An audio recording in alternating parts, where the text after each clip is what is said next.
प्रिय विद्यार्थियों, आज हम अनुषंगी नगर या सैटेलाइट टाउन्स के विषय में चर्चा करेंगे।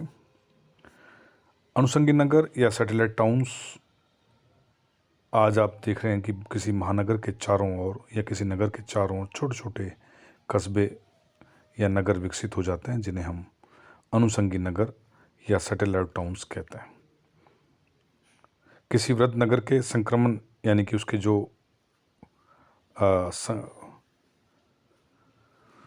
उपांत क्षेत्र में स्थित उद्योग प्रधान लघु नगरीय इकाइयों के लिए अनुषंगी नगर या उपग्रह नगर शब्दावली का प्रयोग किया जाता है। यह अपने विभिन्न प्रकार के आवश्यक कार्यों तथा सेवाओं के लिए केंद्र नगर पर निर्भर होता है। अनुषंगी नगर में प्राय केंद्र नगर में स्थापित वृहद उद्योगों से संबंध पूरक तथा सहायक उद्योगों का विकास होता है। जहाँ एक और कुछ लेखकों ने अनुषंगी नगरों को उपनगर का समानार्थी माना है, वहीं अन्य विद्वानों ने इसे उपनगर से कुछ भिन्न मानते हैं। उद्योग प्रधान होने के कारण इसे औद्योगिक उपनगर या विनियोजक उपनगर, इंडस्ट्रियल सबर्ब्स और एम्प्लॉइंग सबर्ब्स यानी कि ऐसे क्षेत्र जो मुख्य नगर में काम करने के लिए आते हैं और बाहर आउटर एरिया में वो उनका रेजिडेंस एरिया होता है या उसमें वो निवास करते हैं। जिस प्रकार एक उपग्रह अपने मूल ग्रह के चारों ओर चक्कर लगाता है, उस प्रकार अनुषंगी नगर भी कार्यात्मक रूप से इस मुख्य नगर से जुड़ा हुआ रहता है, सेवाओं से जुड़ा रहता है। अनुषंगी अपेक्षाकृत आवासीय उपनगर की तुलना में दूर स्थित होता है। अपनी इसी विशेषताओं के कारण इसे उपग्रह नगर कहलाता है। एक अमेरिकी प्लानिंग फर्म के अध्यक्ष थे हार्लैंड बार्थोलोम्यूस। उन्होंने वृहद नगरपालिका से संबंधित अधिवासियों के अनुषंगी नगरों की संज्ञा दी। उनके अनुसार यह शयन नगर मतलब सोने का स्थान, जहाँ पर लोग काम करने के बाद अपने आराम करने के लिए जाते हैं, उस नगर को उन्होंने अनुषंगी नगर कहा।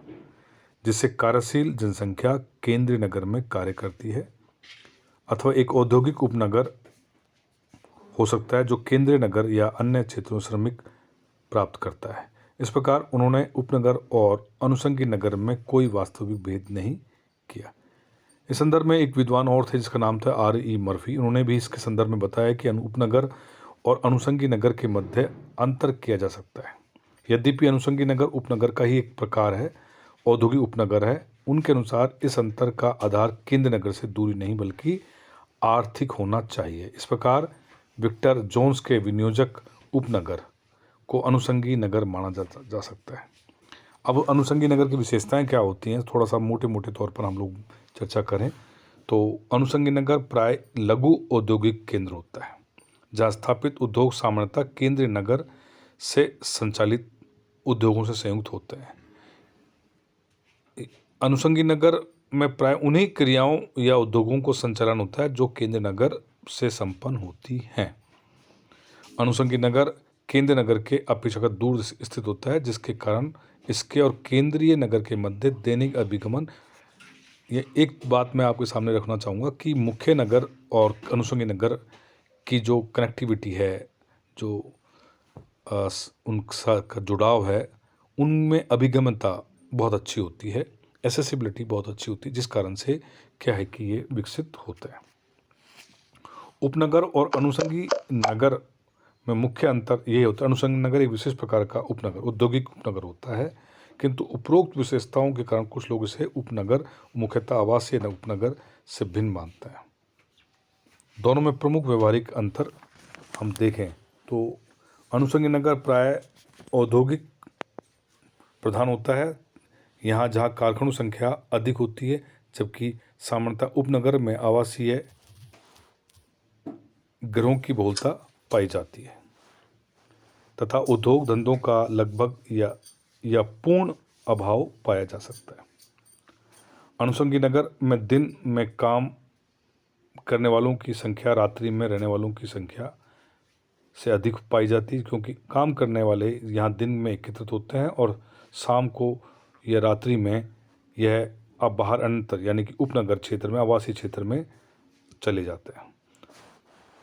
इस प्रकार से उपनगर, अनुषंगी नगर या उपांत क्षेत्र नगर के 30 से 50 किलोमीटर के दायरे में समाहित होते हैं और केंद्र नगर से जुड़े रहते हैं। तो प्रिय विद्यार्थियों, इस विषय में हमने जो चर्चा करी, आप लोगों को स्पष्ट हो गया होगा कि उपनगर किस प्रकार से अपने सेवाओं के माध्यम से मुख्य नगर से जुड़ा हुआ होता है और उपनगर मुख्यतः श्यान नगर या जनसंख्या के आराम का नगर होता है, जहाँ पर वह जाते हैं और मुख्य नगर में काम करने के लिए ये जनसंख्या वहाँ पर पहुँचती है। इस संदर्भ में विभिन्न विद्वानों ने अपने विचार रखे। उसमें जैसे हार्लैंड बार्थोलोम्यू या आर.ई. मर्फी ने भी अपने चीज़ों को बताया कि किस प्रकार से